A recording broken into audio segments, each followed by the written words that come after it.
مكان في القلب.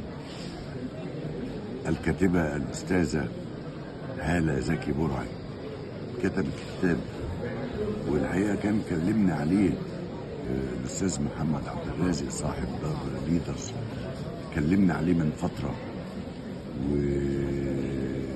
لأنها كانت هي الأستاذة هالة كاتبة صحفية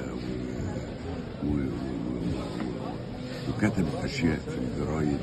الحقيقة كتبت موضوعات مختلفة ومهمة في حكاوي صغيرة ولكنها مفيدة للأسرة أولا وللمجتمع ثانيا.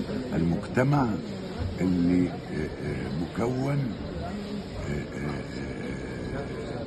من عدة أسر، المجتمع الكبير ده هو مكون أسر، فهي كلمت كويس وناقشت كويس بعض المشكلات الأسرية وما يواجه في الأسرة سواء من صعاب، من نجاحات وإخفاقات.